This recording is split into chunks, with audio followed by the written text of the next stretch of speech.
Olá amigos e amigas do canal Teologia Adventista, sejam todos bem-vindos ao nosso canal de estudo da Bíblia por meio da lição da Escola Sabatina.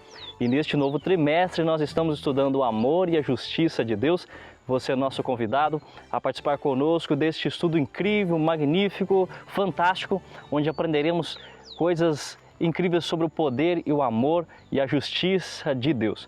A nossa lição de hoje é a número 2, que tem como título O Amor da Aliança. E eu gostaria de agradecer a todos vocês pela parceria, pela companhia, por termos a oportunidade de estudarmos juntos a Palavra de Deus através das redes sociais. Eu já deixo aqui o meu incentivo a você, para que você, neste ano de 2025, continue nos ajudando a compartilhar esses vídeos para mais pessoas, para o seu amigo, para o seu irmão da igreja, para os grupos de família, para que possamos abençoar o máximo de pessoas que pudermos, ajudar as pessoas a terem uma compreensão adequada da Palavra de Deus. Já no início desse vídeo eu quero compartilhar com vocês uma dica para nós aprimorarmos o nosso estudo da lição da Escola Sabatina.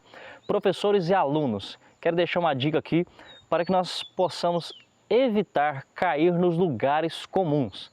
Pastor Anderson, o que seria lugares comuns? Lugares comuns é o risco de tratarmos assuntos amplamente conhecidos como amor de forma comum e devagar e parar naquele lugar comum e ficarmos devagando no assunto. Isso pode tornar o assunto um tanto quanto monótono e maçante. Então, evite ficar em lugares comuns. Como a lição fala sobre amor e justiça, e esses temas são muito comuns, é possível que passemos constantemente pelo mesmo assunto toda semana, né? Porque o amor é isso, porque o amor é aquilo, e isso vai ficando toda semana a mesma coisa, isso gera descredibilidade e as pessoas automaticamente escolhem não ouvir ou ouvem a lição da Escola Sabatina no modo automático. Então, tanto você que é professor, tanto que é você que é aluno, eu incentivo você a trazer aspectos mais relevantes da reflexão. Tente abordar aspectos menos discutidos dentro desta lição, trazer novas perspectivas e novos argumentos inéditos que podem agregar conhecimento àqueles que ouvem, se você é professor ou se você é aluno, que possa também agregar e desenvolver a sua comunhão com Deus através daquele raciocínio, tá bom? Então, nós vamos providenciar aqui neste canal, neste vídeo, suplementos para que você possa utilizar na sua classe, ali no seu estudo semanal, para que o estudo possa ser um aprimoramento espiritual e não algo monótono, algo maçante para você. Então, a primeira coisa que você e eu precisamos fazer ao pegarmos a nossa lição da Escola Sabatina é refletirmos no tema, o amor da aliança. A primeira pergunta que poderíamos fazer é, o amor é uma escolha ou ele é um sentimento, uma emoção? E você pode deixar os alunos ali participarem. Você também que é aluno pode começar a reflexão da sua lição nessa semana perguntando isso. O amor de Deus é um sentimento? O amor de Deus é apenas uma escolha, um compromisso? Agora, amor da aliança. Que aliança é essa? Então vamos tentar responder isso logo de imediato aqui.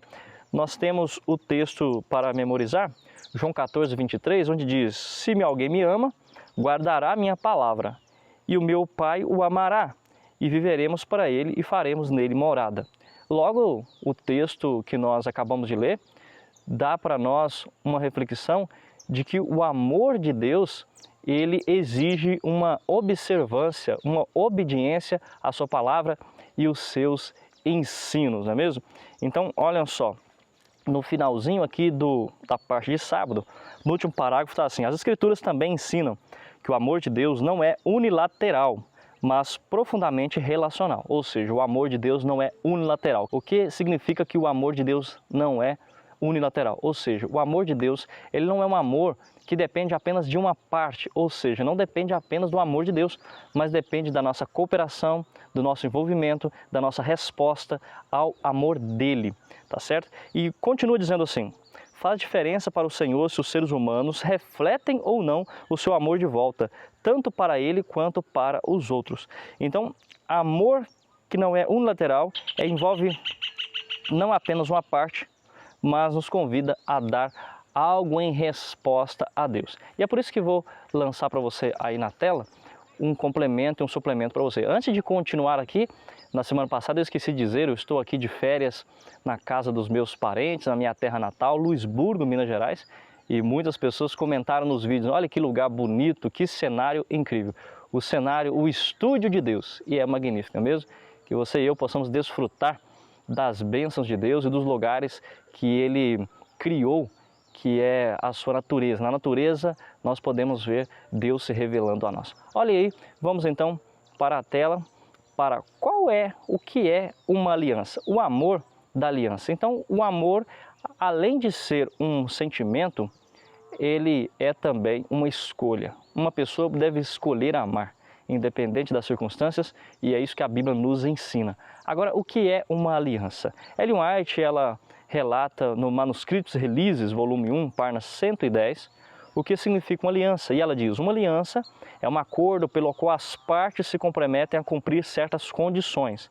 Assim, o agente humano, ele entra em acordo com Deus para cumprir as condições especificadas em sua palavra. Sua conduta mostra se ele respeita ou não essas condições. Então este texto apresenta que é um acordo entre duas partes e que cada um tem direitos e deveres. E eu vou colocar isso na tela para que você entenda melhor o exemplo. Por exemplo, os princípios básicos de uma aliança, como acabei de dizer, é os deveres e os direitos que cada um tem. Por exemplo, o homem, ao ser criado por Deus e colocado no Jardim do Éden, o homem tinha alguns deveres. Quais eram os deveres do homem, pastor Anderson? Era adorar a Deus, ser fecundo, multiplicar-se, sujeitar os animais, cuidar do jardim, não comer do fruto da árvore proibida. Estes eram os deveres que o homem tinha ali no Jardim do Éden. Agora, por cumprir esses deveres, ele tinha direitos. E quais eram os direitos que ele obteria dessa obediência? Olha só. Ele desfrutaria da paz, teria alegria e receberia a vida eterna e a presença constante do Senhor. O Senhor o visitava na viração do dia. Que coisa incrível poder receber a presença do próprio Senhor com eles ali no jardim, não é mesmo? Agora, Deus também, ele é uma das partes do contrato, ele é uma das partes da aliança. A aliança é feita entre Deus e o homem.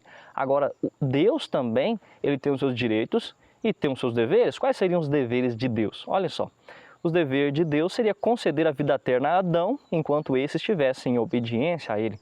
Agora, Deus também tem os seus direitos. O direito de Deus era receber a adoração e a obediência de Adão. Assim como todo contrato, seja um contrato de energia elétrica ou um contrato que um inquilino faz com o dono do imóvel, de cumprir com cláusulas. Qual era a multa da aliança de Deus caso o ser humano quebrasse essa aliança ou Deus quebrasse essa aliança? Existisse uma multa contractual e se o ser humano quebrasse essa regra, essa lei, ele estaria propenso a pagar uma multa contractual. E qual era essa multa? O texto de Gênesis 2,17 diz que porque o dia em que dela, ou seja, da árvore, do fruto da árvore do conhecimento do bem e do mal, o dia que eles comessem dessa fruta, certamente morreriam. E essa era a cláusula que tinha ali no contrato, e junto a essa cláusula vinha contida uma multa contractual. E quando nós falamos sobre aliança, e nós vimos aqui que é um contrato entre duas partes e cada um tem direitos e deveres, nós precisamos entender também o que a Bíblia fala de aliança. De forma muito rápida aqui, eu gostaria de apresentar para vocês que existem formas diferentes de se pensar ou de se interpretar a aliança ao longo da Bíblia. O tema das alianças é um tema muito estudado e é muito evidente dentro da Bíblia, e existem pelo menos 3 linhas interpretativas com respeito à aliança. Por exemplo, aqueles que pensam que na Bíblia existe apenas uma única aliança. Deus só fez uma aliança com a humanidade, Israel perverteu a aliança e Deus criou uma segunda aliança, mas tudo faz parte de uma única aliança que foi apenas sendo restaurada e renovada ao longo dos anos. Há aqueles que pensam que a Bíblia fala de 2 alianças. O Novo Testamento fala apenas de 2, Gálatas 4, 24 e Hebreus 8, verso 7. E existem aqueles que creem em 7 alianças, são chamados de os dispensacionalistas, o grupo mais evangélico, tradicional e pentecostal. Eles creem que Deus agiu com a humanidade, com a igreja, em 7 eras diferentes. Por exemplo, a época, o primeiro ponto da aliança seria a inocência, do Gênesis 1 ao verso 3. Segundo seria a consciência, Gênesis 3 até o capítulo 8. Terceiro ponto da aliança, o governo humano, do Gênesis 9 até o capítulo 11. Quarto ponto da aliança seria a promessa, Gênesis 12 até Êxodo 19. Quinta etapa seria a lei, de Êxodo 20 até Atos capítulo 1. E a sexta etapa da aliança seria a época da igreja, de Atos 2 até Apocalipse 19. E a sétima fase da aliança, que seria o reino de Deus, Apocalipse 20 e 22. E aí você talvez me pergunte, Pastor Anderson, qual é a visão da Igreja Adventista com respeito às alianças? Olha, a Igreja Adventista do Sétimo Dia, ela, em suas 28 crenças, ela não idealizou ou não formulou qual é a maneira que ela pensa com respeito às alianças. Nós podemos dizer que os pioneiros da igreja, os primeiros ali que fundaram a Igreja Adventista, eles tinham um único pensamento de existir duas alianças, a antiga aliança e a nova aliança, com base em Gálatas 4, 24, onde diz que essas alianças são duas alianças. E nós temos outros textos também para poder dizer isso. Com o passar dos anos, alguns estudiosos e teólogos da igreja passaram a pensar que existe apenas uma aliança e ela foi renovada durante os anos. Mas eu, de particular pensamento, todos nós temos a liberdade para escolhermos e entendermos como melhor acharmos aqui esse assunto. E a minha forma de interpretar, pelos estudos que já fiz até hoje, é que a Bíblia fala de duas alianças, a aliança do antigo Israel, a antiga aliança e a nova aliança. Mas esse estudo é um estudo para um outro momento. Então, quando falamos de o amor da aliança, precisamos entender que o amor é mais do que um sentimento, mais do que uma emoção. O amor é algo que transcende a razão. E você que ama a Deus precisa demonstrar esse amor através de suas atitudes. E é por isso que nós podemos entender que a aliança de Deus tem a ver com duas partes. A parte de Deus e a parte do ser humano. E é isso que nós chamamos na Bíblia de cooperação. Cooperação. Deus faz a sua parte e há algo que cabe ao ser humano desempenhar, que é a sua fé, é a prática do Evangelho, é viver o Evangelho guardando os mandamentos de Deus. É o que nós já estudamos aqui várias vezes nos nossos vídeos no canal sobre o sinergismo, trabalho juntos. Ou seja, Deus trabalha, mas o ser humano também trabalha. Deus dá a sua graça, dá o teu poder restaurador e a graça de Deus, ela perdoa os pecados, mas também regenera a mente, dando capacidade ao pecador de receber essa graça e ter a vida transformada e ter agora interesse, vontade de viver o Evangelho. Aquilo que você não gostava no passado, que é cristão, que é espiritual, você passa a gostar, você passa a amar. Aquilo que você amava, que era sujo, que era imoral, que era impróprio, você passa agora a odiar, a sentir nojo, como diz em Ezequiel, capítulo 36, se eu não me engano. Então, olhem só, dentro disso que nós falamos agora, nós podemos ir para a parte de domingo, que tem como título o eterno amor de Deus. E aqui, quando você chegar ao eterno amor de Deus, você novamente se lembre que, para que o tema não fique monótono, para que você não fique devagando em um assunto, o amor de Deus é eterno, tente trabalhar aspectos novos, tá bom? E o que eu posso dizer aqui é que o amor de Deus, ele transcende a nossa lógica. A lógica humana, ela é incapaz de perceber o amor de Deus por completo. Às vezes nós fazemos alusões ou ilustrações, às vezes nós relacionamos o amor humano com o amor de Deus, tentando entender o amor de Deus a parte do amor humano que nós já estamos acostumados. Mas não é bem assim. O amor de Deus, ele transcende a lógica humana. Nós vamos ver isso ao decorrer da nossa lição aqui. Então, com base nisso, nós vamos ler aqui a pergunta número 1 e ler os textos. E diz assim, olha, leia Salmos 33, verso 5, Salmos 145, verso 9. O que esses versículos ensinam sobre até onde a bondade e a misericórdia de Deus alcançam. Então, quando nós lemos Salmo 33, verso 5, ali diz: Ele ama a justiça e o direito, a terra está cheia da bondade do Senhor. O Senhor é bom para todos e as suas ternas misericórdias permeiam todas as suas obras. Salmo 145, o verso 9 que foi lido agora. Então, dentro desse aspecto, o que esses versículos ensinam sobre a bondade e a misericórdia que Deus alcança? Um ponto aqui, para não ficar no ponto comum, é que o amor de Deus transcende a lógica humana. Nós, com o nosso raciocínio humano, não conseguimos perceber e entender de fato, profundamente, todos os aspectos do amor de Deus. A nossa linguagem humana é imperfeita para descrever o amor de Deus. No passado eu escutei uma frase, lá quando eu tinha uns 16 anos, que eu nunca mais esqueci. E essa frase diz assim: o amor de Deus por você é mais amplo que o céu, mais profundo que o mar e mais intenso do que a morte. Muito bonito, não é mesmo? Agora, o que nós podemos dizer mais sobre o amor de Deus? O amor de Deus é aquele amor que permite liberdade para que ele possa ser rejeitado. Ele nos ama tanto que ele dá liberdade para você, para que você possa o rejeitá-lo se assim você quiser. Não é como aquele marido ciumento que diz: olha, eu amo você, minha esposa, mas eu não permito que você saia de casa. Eu te deixo trancada aqui para que você não veja ninguém. E esse amor, que é um amor doentio, faz com que essa pessoa fique isolada, sem liberdade. Não, o amor de Deus é um amor que produz liberdade. Então esse amor eterno de Deus é um amor que dá liberdade, permite liberdade. É um sistema contrário do sistema do amor humano que controla e manipula. O amor de Deus não é para controlar você, nem manipular você, ele dá liberdade. Outra coisa, o amor de Deus é esse amor que sofre, esse amor que se sacrifica, que se doa, que está disposto a perder tudo que é mais importante para ele por causa da sua salvação. Deus, ele arriscou tudo que ele tinha para salvar você e a mim, não é verdade? Jesus deu a sua vida, como vemos aqui na lição da semana passada. Ele espontaneamente deu de forma voluntária a vida por nós. E esse fato de Jesus dar a sua vida espontaneamente tem algo muito profundo aí. E o que é profundo que está aí? Ele poderia ter perdido o céu, deixar de ser Deus para salvar a humanidade. O amor que dedica-se, que se auto-sacrifica.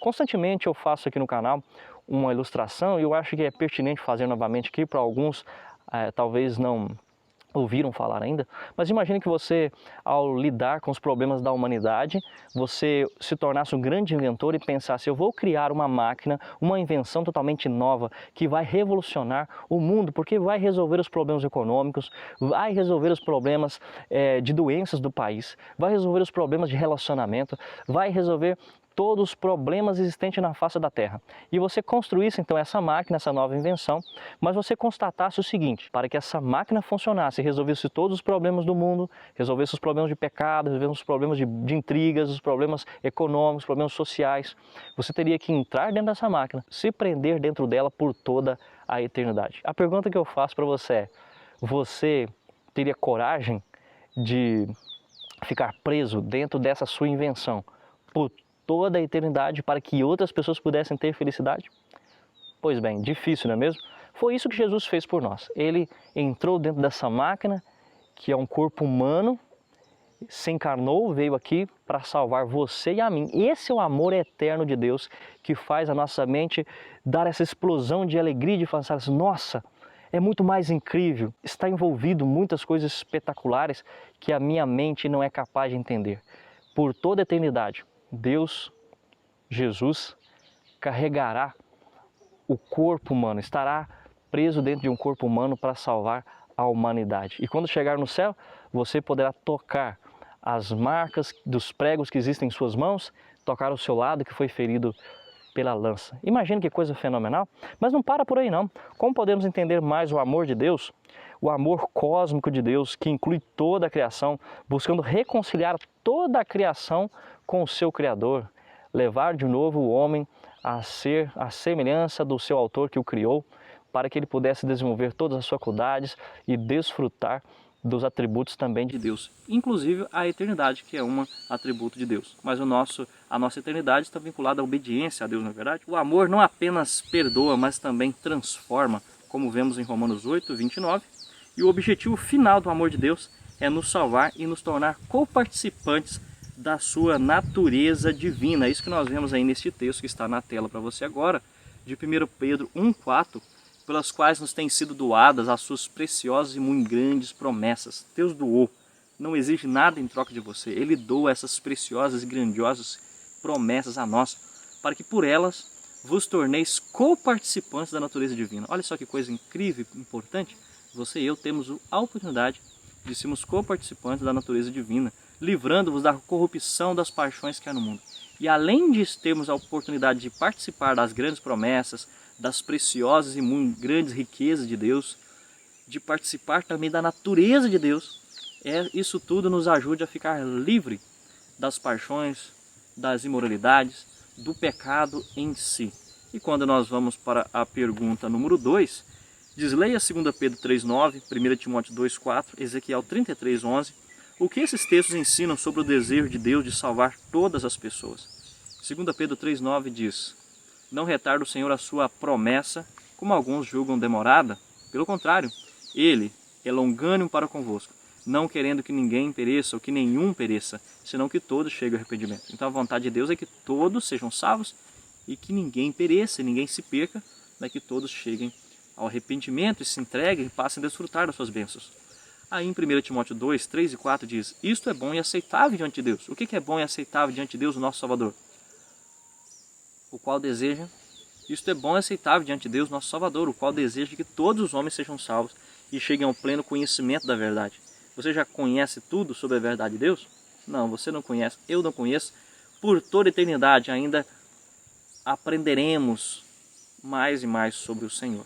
E aí nós vemos novamente o aspecto de salvação para todos e que todos conheçam a verdade, não são apenas alguns, como diz a teologia calvinista. Ezequiel 33, verso 11, diz-lhes: tão certo como eu vivo, diz o Senhor Deus, não tenho prazer na morte do perverso, mas em que o perverso se converta do seu mau caminho e viva. Convertei-vos, convertei-vos dos vossos maus caminhos. Pois, por que a vez de morrer, ó casa de Israel?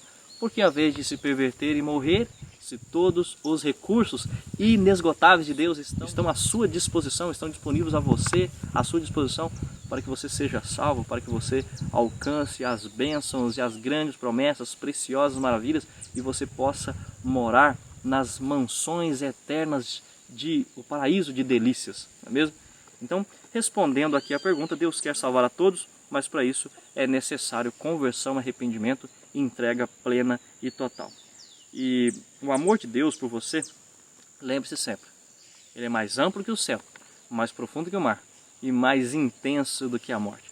Indo para a parte de segunda-feira, que tem como título o amor da aliança. Agora, dentro deste capítulo aqui, nós vamos começar falando sobre a pergunta 3. E a pergunta 3 diz assim: leia Deuteronômio 7, versos 6 e 9.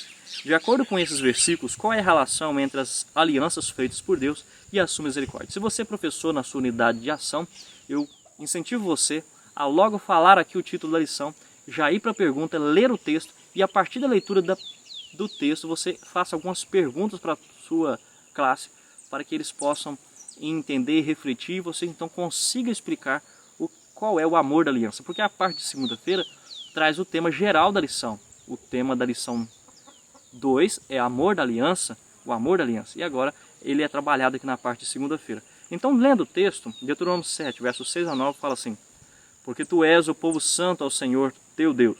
O Senhor teu Deus te escolheu para que lhe fosses o seu próprio povo, de todos os povos que há sobre a terra. Não vos teve o Senhor afeição, nem vos escolheu porque fosses mais numerosos do que qualquer povo, pois eres o menor de todos os povos, mas porque o Senhor vos chama, e para guardar o juramento que fizeram a vossos pais. O Senhor vos tirou com mão poderosa e vos resgatou da casa da servidão, do poder de Faraó, rei do Egito. Saberá, pois, que o Senhor teu Deus é Deus, o Deus fiel, que guarda a aliança e a misericórdia até 1000 gerações aos que amam e guardam os seus mandamentos. E aí, lendo esse texto, nós podemos fazer a seguinte pergunta: por que Deus escolheu Israel? Por que Deus escolheu esse povo? Era porque eram o maior povo? Era porque tinham estratégias de guerra mais sofisticadas? É porque era um povo mais numeroso? É porque era um povo mais bonito? É porque era um povo mais obediente? Por que Deus escolheu o povo de Israel? E aqui eu vou trazer algumas respostas para você, sugestivas, em um suplemento teológico adicional, para que você tenha argumento novo, aspectos variados, para aprimorar esse assunto e não devagar e não ficar nos lugares comuns, tá bom? Olhem só, o primeiro ponto, porque Deus escolheu Israel, não foi por mérito humano. O verso 7 diz: eras o menor de todos os povos. Israel não era poderoso militarmente, não era numeroso ou estrategicamente relevante. Comparando os impérios como Egito, Babilônia, Assíria, Israel era insignificante. Então Deus escolhe não só com base na grandeza humana, mas para demonstrar que seu poder é suficiente. Ele usa os fracos para confundir os fortes, como está ali em 1 Coríntios 1, versículo 27. Então esse é um ponto que você pode apresentar ali. Deus escolheu não por mérito humano, mas Ele escolheu os mais fracos para apresentar a sua força, a sua grandeza. Segundo ponto, Ele escolheu o povo de Israel para cumprir a promessa que havia feito a Abraão, Isaque e Jacó. O verso 8 diz: guardar o juramento que fizeram aos vossos pais. A escolha de Israel estava enraizada na aliança feita com Abraão, Isaque e Jacó. Deus permanece fiel às suas promessas, independente das falhas humanas. Por mais que Israel não tenha sido fiel aos seus deveres, Deus sempre está sendo fiel aos deveres. Por causa que o ser humano não é fiel aos seus deveres, ele também não tem direitos como vimos ali. E agora ele sofre com a multa contractual, tá certo? E a aliança incondicional e condicional. O pacto com Abraão era incondicional.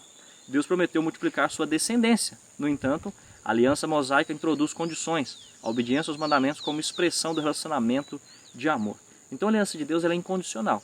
Mesmo que o ser humano não cumpra a parte dele, Deus escolheu cumprir a sua parte do trato, da cláusula, e Deus cumpre todos os pontos da aliança, mesmo que o ser humano não cumpra.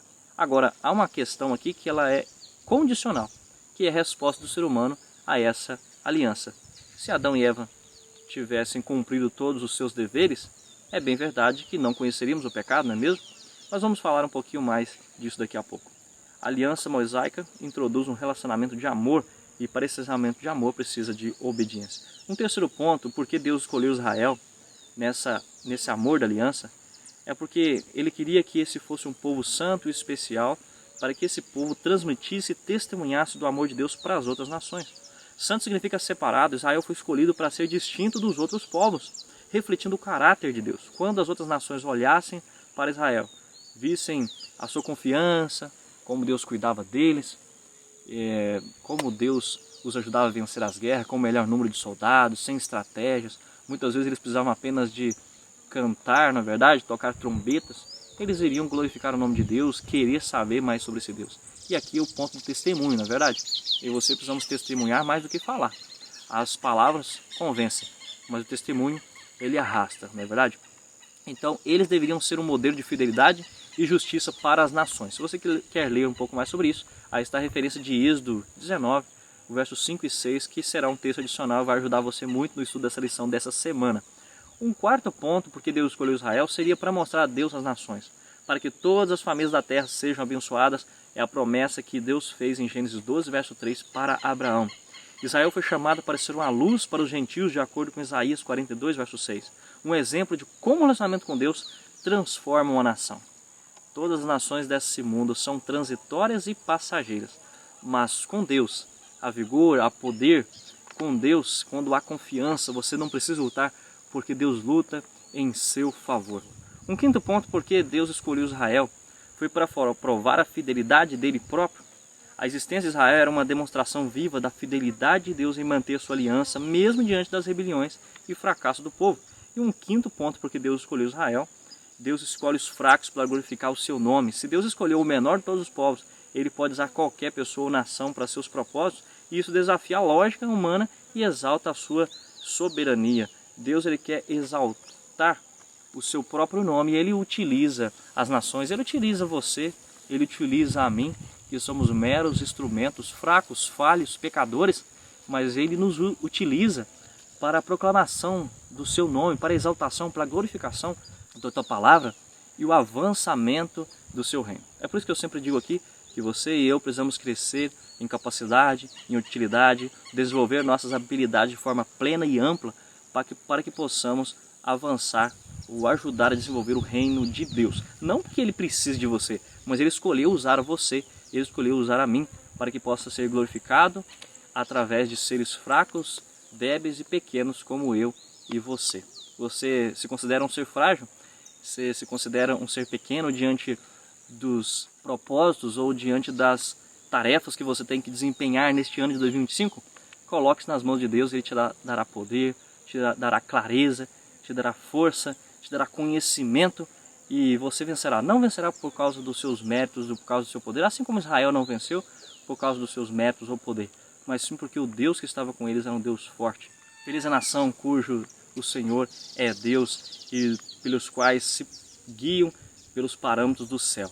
Que esse seja o seu desejo e o meu desejo também. Vamos para a parte de terça-feira que tem como título Relacionamento Condicional. Na pergunta número 4, diz assim: é possível rejeitar o amor de Deus e até mesmo perder o acesso aos benefícios desse amor? Será que é possível? Então nos sugere ler aqui Oséias 9, verso 15. Vamos ler esses textos. Oséias 9, 15 diz: toda a sua malícia se acha em Gilgal, porque ali passei a aborrecê-los, por causa da maldade das suas obras. Os lançarei fora de minha casa, já não os amarei. Todos os seus príncipes são rebeldes. É claro que nós temos aqui uma maneira de Deus se relacionar com o povo, na medida que o povo entenda bem os seus aspectos. Mas Deus ama de maneira diferente. Eu até anotei na minha lição aqui na parte da introdução, lá no início, quando tem aquela introdução aqui da lição da Escola Sabatina, olha, veja só, eu falei aqui o que significa quando Deus atribui sentimentos ou emoções humanas a Ele próprio. Isso se dá o nome de antropopatismo, atribuir sentimentos ou emoções humanas a Deus. Ou o antropomorfismo, que é atribuir formas ou ações humanas a Deus. Esses conceitos são usados na Bíblia como ferramentas pedagógicas, já que a linguagem humana ela é limitada para descrever plenamente a natureza divina. Então quando Deus diz assim, eu vou deixar de amar, não significa que Ele deixe de amar como nós seres humanos deixamos de amar um ou outro, porque alguém foi desleal para conosco, alguém nos angustiou, alguém não foi fiel a nós.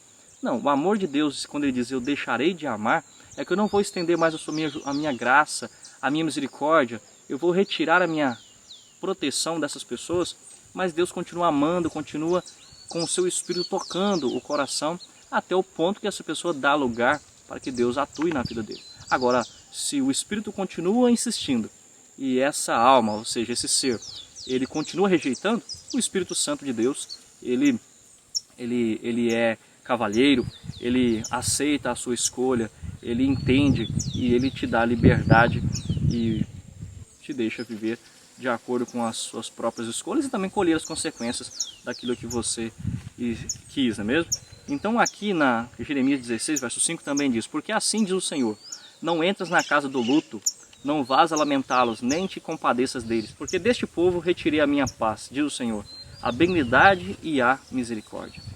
Então não fique pranteando sobre esse povo, sendo que eles foram desobedientes e eu os abandonei. Não prantei pelos que constantemente querem viver no pecado. É como se ele estivesse dizendo assim, eu tirei deles a minha misericórdia, a minha paz, porque foram desobedientes e não quiseram viver à luz da aliança. Então esse relacionamento sim, ele é condicional à resposta humana. Ainda em Romanos 11, 22, eu gosto muito desse texto, ele diz: considerais, pois, a bondade e a severidade de Deus.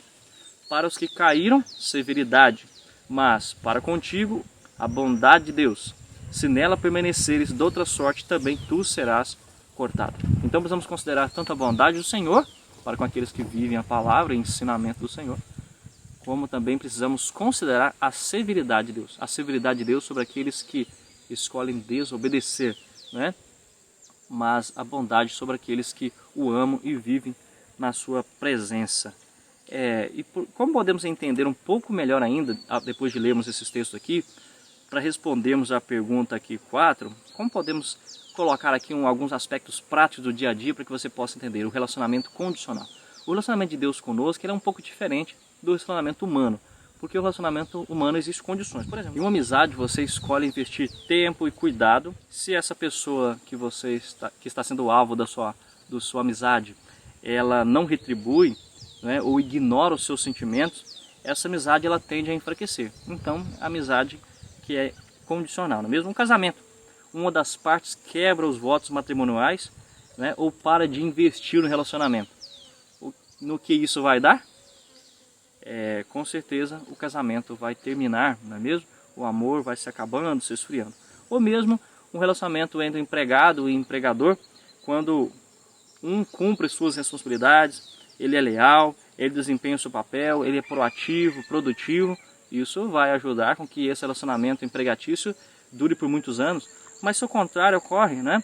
Se uma das partes não é responsável, não é leal, não desempenha a parte que lhe cabe, o emprego será removido da mão desse empregado e será dado a oportunidade para outro, não é assim? Então, olha só, o outro exemplo é o professor e o aluno. O professor, ele espera esforço, ele espera dedicação do seu aluno, empenho, né? Se há constante negligência desse aluno nas tarefas, nas suas obrigações, é bem verdade que esse aluno pode ser reprovado. Então, num relacionamento comercial também existe a troca e a dádiva, não é mesmo? Você dá algo, não é, para receber algo. Você doa algo e recebe algo. Dê algo e receba algo. Esse é o propósito ali das condições que existem nos relacionamentos comerciais. Agora, existe a dádiva. Eu me lembro que no estudo de Sociologia e Filosofia na faculdade, eu estudei um pouco sobre a questão da troca e da dádiva. E é interessante isso. É importante parar aqui alguns minutos para poder lembrar isso. Se você vai até alguém familiar, e esse alguém familiar, e você diz, olha, estou passando uma situação difícil na minha vida financeira e eu precisava de R$1.000 emprestado para poder pagar algumas contas. E você, agora como parente, com amigo, por causa do relacionamento que você tem, você empresta esse dinheiro e dali um tempo ele vem para te pagar e ele pergunta quanto você vai cobrar de juro. E você diz, não, nós somos irmãos, nós somos amigos, nós somos familiares, eu não vou te cobrar nada de juro. E isso é um relacionamento à base da dádiva. Você fez algo em troca pelo relacionamento, pelo amor, pela irmandade, não é mesmo? Pela filiação de ser pai e filho, mas a troca é diferente. É quando você estabelece um relacionamento, por exemplo, com o banco, e você vai até o banco, passa por toda aquela burocracia, toda aquela documentação que você tem que conseguir, você assina o contrato e você agora recebe aqueles R$1.000 emprestados, mas você vai ter que pagar em várias parcelas com um juro excessivo de 2, 3, 4, 5% do valor, porque você está ali com um relacionamento de troca e não de dádiva. Então, o relacionamento de Deus é um relacionamento de dádiva, que Ele dá o amor e o seu eterno amor com base nisso, não na base da troca que Ele dá em troca, mas sim dádiva. Mas Ele espera que você também, ao receber esse amor, você desenvolva esse amor. Que esse amor não somente perdoe os seus pecados, mas te regenere, te inspire, te motive a ser uma pessoa diferente, a ser mais semelhante a Ele, a ser restaurado à imagem e semelhança do seu autor. Então, essa foi a minha resposta. Com base nisso, Deus quer salvar a todos, mas quando uma pessoa vive em constante rebeldia, ele não está vivendo dentro das condições que Deus estabeleceu, não está vivendo de acordo com os seus deveres, e com base nisso ele passa a não ter mais o seu direito. Vamos ver isso um pouco mais aqui na parte de quarta-feira, que fala da misericórdia perdida. Antes de lermos a pergunta e o texto sugerido, eu quero explicar um pouco para você o que é misericórdia. Quando a misericórdia de Deus ela se tornou conhecida? Deus está obrigado a manifestar a sua misericórdia? O homem pode exigir misericórdia de Deus? Nós estudamos isso na semana passada, né? Deus é misericordioso para com este, para quem quer. Ou seja, Deus não é obrigado a demonstrar misericórdia para mim ou para você. Ele dá a sua misericórdia porque Ele quer ser misericordioso, mas Ele não é obrigado a ser misericordioso. Quando nós lemos o texto de Romanos 9, 14 até o 16 e o verso 18, está se remetendo ao texto de Êxodo que nós vimos semana passada, de quando Moisés se encontra com Deus e quer ver Deus ali na rocha, na fenda da rocha. O verso 14 diz assim: que diremos, pois? A injustiça da parte de Deus?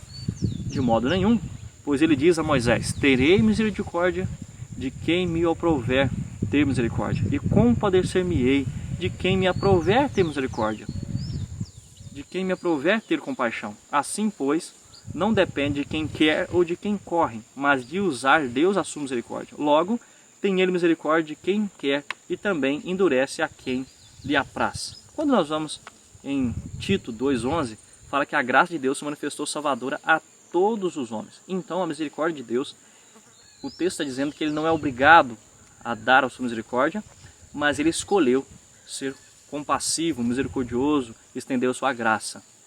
E o interessante é que, avançando, Ellen White diz assim: pela desobediência às ordens de Deus, o homem caiu sob a condenação de sua lei. Esta queda exigiu que a graça de Deus se manifestasse em favor dos pecadores, Jamais teríamos conhecido o significado da palavra graça se não tivéssemos caído.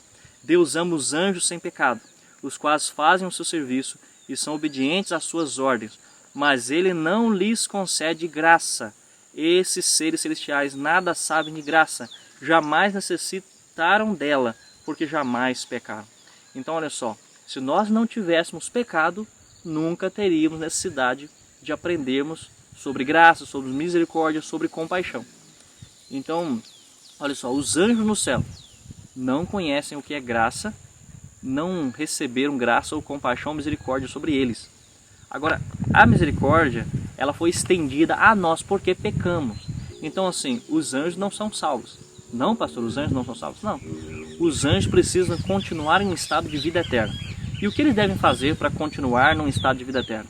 Ora, eles precisam cumprir os seus deveres para terem os seus direitos. Então eles obedecem, que é o seu dever, e o seu direito é, a partir da obediência, ter vida eterna. E assim era com Lúcifer. Ele desobedeceu, e por causa dele desobedeceu, ele perdeu o seu direito de ficar no céu com os demais anjos que ficaram ao seu lado, não é mesmo?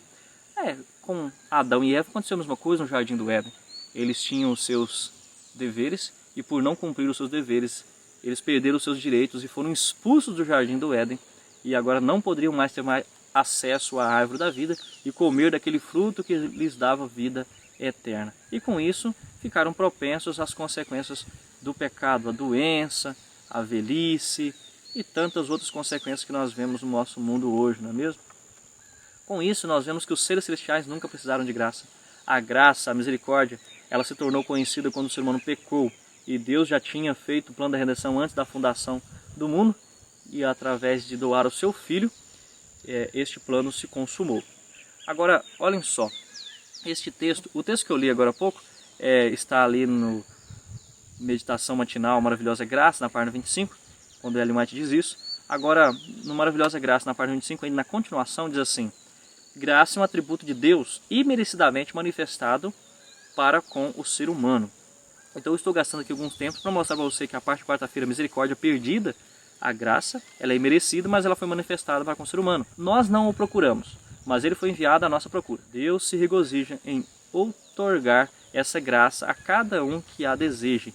A todos nós ele apresenta termos de misericórdia, não porque sejamos dignos, mas porque somos completamente indignos.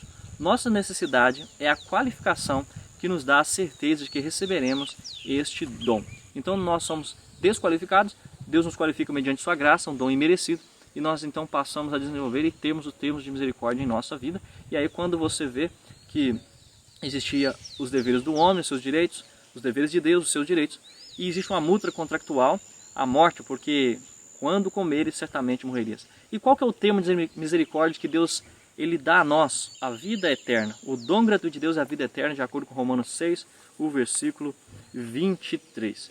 Então, olha a pergunta número 5. Leia 1 João 4, versos 7 a 20, mas com ênfase no verso 7 e 19, o que esses textos nos dizem sobre a prioridade do amor de Deus. O texto que está na tela diz assim: amados, amemos uns aos outros, porque o amor procede de Deus, e todo aquele que ama é nascido de Deus e conhece a Deus. Então, 1 João 4, verso 7. O verso 19 diz: nós amamos porque Ele nos amou primeiro. Então, a misericórdia de Deus foi estendida a nós não o buscamos, nós não merecíamos, mas Deus deu. Agora, à medida que Ele nos dá esse amor, precisamos também refletir esse amor aos outros, como o texto está dizendo. Ele nos amou primeiro. Olhem só, eu gostei dessa lição da Escola Sabatina deste trimestre, porque logo no comentário abaixo da pergunta está trazendo a resposta. Então é muito simples você estudar essa lição deste trimestre. Primeiro parágrafo: o amor de Deus sempre vem em primeiro lugar. Se Ele não nos amasse primeiro, não poderíamos amá-lo em retorno. Embora Deus nos tenha criado com a capacidade de amar e ser amados, Ele próprio é a base e a fonte do amor. No entanto, temos a escolha de aceitar esse amor e em seguida refleti-lo na vida. Essa verdade é exemplificada na parábola do servo que não queria perdoar. Olha só que incrível aqui.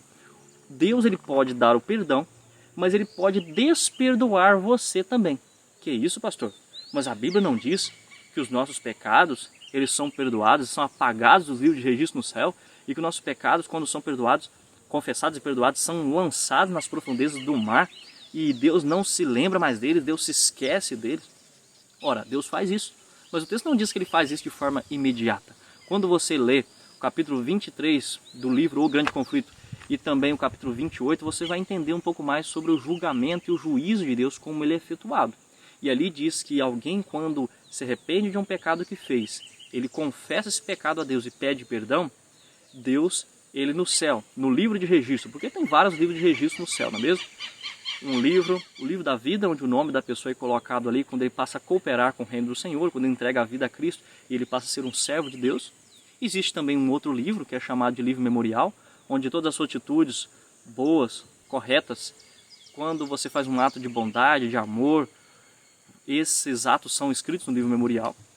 E também existe o livro que é o livro das iniquidades, os seus pecados, um ato não confessado, os seus defeitos, os atos de iniquidade, de maldade estão ali descritos no livro da iniquidade.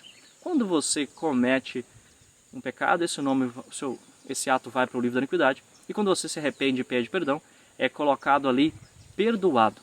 E Deus agora te dá uma nova chance, uma nova oportunidade, e Ele vai agora verificar a sua vida no restante dela, para ver se realmente você se arrependeu daquele ato que você cometia. E como Ele vai ver isso? Através do juízo investigativo, que é uma doutrina distintiva da Igreja Adventista do Sétimo Dia, onde no céu Deus está analisando a sua vida para ver se os seus atos seguintes demonstram que realmente você se arrependeu daquele pecado. Então, olhem só, o texto que fala isso para nós, esse texto está na lição de Mateus 8, do verso 23 até o verso 35. Conta ali o relato de um homem que devia ao seu senhor, o rei talvez de uma cidade, e ele devia muito. E aqui a lição fala que ele devia 10.000 talentos, um talento equivale a cerca de 6.000 denários, e um denário era o que um trabalhador recebia por um dia de trabalho. Um trabalhador levaria 6.000 dias para pagar ou para ganhar um talento. Descontando os dias de folga, ele conseguiria trabalhar 300 dias por ano e assim ganhar 300 denários. Levaria cerca de 20 anos para pagar um talento, que consistia em 6.000 denários. 6.000 divididos por 300 é igual a 20. Para juntar 10.000 talentos, então o trabalhador médio teria que trabalhar 200.000 anos. Ou seja, impossível de conseguir pagar essa dívida que este trabalhador devia ao seu senhor. Ou seja, em resumo, o servo jamais conseguiria pagar a dívida. Mesmo assim, o Senhor sentiu compaixão do servo e perdoou generosamente a sua enorme dívida, e ele foi embora sem ter que pagar a dívida. Agora, entenda uma coisa: se o Senhor não quisesse usar de misericórdia com ele, ele não era obrigado, porque ele estava dentro dos seus direitos, emprestou aquele dinheiro que precisava ser pago. O homem ficou temeroso, triste, porque sua família seria levada como escrava, né, para poder ser preso e pagar. Ele teria todos os seus bens confiscados, mas aquele senhor, aquele rei, misericordiosamente deixa ele ir sem pagar a conta. E isso que significa graça, isso significa redenção, isso significa misericórdia. Deixar ir sem pagar a conta. Ele não era obrigado, mas agora o que ele exige é que apenas ele também fosse misericordioso para com os outros que se encontrassem. E quando aquele servo encontra um outro que lhe devia apenas 100 denários, ele lança aquele homem na prisão, o maltrata, quase o estrangula, né? Pega por seu pescoço e começa a estrangular, dizendo: pague o que me deve, seu preguiçoso, pague o que me deve. E aquele homem não tem como pagar, então ele lança na prisão, e isso é algo terrível. O Senhor ficou indignado quando soube que esse seu servo, a quem ele havia perdoado, feito isso com o seu semelhante. E ele agora anula a sua dívida, anula o seu perdão. E nós vemos isso, vamos ler aqui do verso 32 ao 35 de Mateus 18, onde diz: então o seu senhor, chamando-lhe, disse: servo malvado, perdoei-te aquela dívida toda porque me suplicaste. Não devias tu igualmente compadecer-te do teu conservo, como também eu me compadeci de ti? E indignando-se o seu senhor o entregou aos verdugos, até que lhe pagasse toda a dívida. Assim também, meu Pai Celeste vos fará, se no íntimo não perdoardes cada um o seu irmão. Então Deus nos perdoa, Deus é amável conosco, mas se nós não perdoarmos os nossos irmãos, se nós não vivemos de acordo agora com as cláusulas do contrato, da aliança, amando essa aliança e vivendo de acordo com essa aliança, Deus ele vai também desperdoar-nos. Ele também nos fará assim como aquele senhor fez com aquele seu servo, ou como aquele homem que pegou o dinheiro emprestado com ele. Então entenda o seguinte: Deus pode perdoar você muitas e muitas vezes. Ele pode escrever lá na frente da sua dívida no livro das iniquidades: perdoado. Mas se ao longo da vida você, com as suas atitudes, com as suas ações, não demonstrar a atitude de renovação, de arrependimento, de que realmente estava querendo mudar, que você realmente entristeceu o coração de Deus, você poderá ser desperdoado. E quando chegar o final do juízo investigativo, no livro das iniquidades vai ser colocado reprovado. E no livro da vida o seu nome será riscado e removido. Então você será reprovado e ele voltará para te dar a sentença de reprovação. Agora, se você ao longo da vida pediu perdão a Deus, Deus perdoou e você abandonou aqueles pecados, e durante toda a vida você demonstrou com as suas atitudes que não quer mais viver na prática do pecado, Deus vai apagar, sim, definitivamente, todos os seus pecados do livro das iniquidades, vai lançar os seus pecados nas profundezas do mar e não se lembrará mais deles, e vai confirmar o seu nome no livro da vida, e ele voltará para te dar o galardão, para te dar a recompensa, para te levar para o lar de delícias, o reino dos céus, o lugar maravilhoso que ele tem preparado para você e para mim, mesmo? Então, avançando aqui para a parte quinta-feira, vocês receberam de graça, deem de graça. Alguém que recebe o perdão de Deus pode perder o perdão de Deus se não der de graça. O apóstolo Paulo diz lá em Atos que o próprio Senhor Jesus disse: mais bem-aventurado é aquele que dá do que aquele que recebe. Quando você tem algo em sua vida e você utiliza esse algo para ajudar os outros ou para o avançamento da causa de Deus, você cresce e se desenvolve muito mais. Mas se você fizer a escolha de canalizar todas as bênçãos para si mesmo, ficar com todas as bênçãos canalizadas em si mesmo e não for um canal de bênçãos, se você represar todas as bênçãos em si mesmo, você não irá conseguir crescer nos aspectos físicos, espirituais, emocionais, materiais. Mas quando você se torna um canal de bênção, você recebe o caçamão e você distribui com essa, você ajuda o próximo, você desenvolve a causa do mestre, o reino de Deus vai fluir a você as bênçãos, porque as bênçãos chegam em você e você canaliza essas bênçãos para outros. Então quando você dá, você também recebe. Quando você distribui, você também recebe. E você recebeu justamente para isso, para que você de graça receba e de você de graça dê. Isso mostra para nós que nós precisamos mudar o nosso comportamento, na verdade. Se nós recebemos amor de Deus, nós precisamos também ser amorosos com nossos familiares, com nossos amigos, com aqueles que nós convivemos com o dia a dia no nosso trabalho, não é mesmo? Se nós somos perdoados por Deus, precisamos perdoar aqueles que nos ofendeu também. A Bíblia diz isso, principalmente na oração do Pai Nosso, não é mesmo? E quando nós vamos aqui para a pergunta 6, qual é a ligação entre o amor de Deus, o nosso amor por Ele e o amor pelos outros? Aqui em João 15, verso 12, diz: o meu mandamento é este, que vos ameis uns aos outros, assim como eu vos amei. O texto diz que nós não precisamos amar o outro assim como amamos apenas nós mesmos. Nós precisamos amar os outros como Jesus amou. E Jesus amou, se entregou e se dedicou pelos outros. Nós precisamos também fazer isso. Por mais que não seja fácil.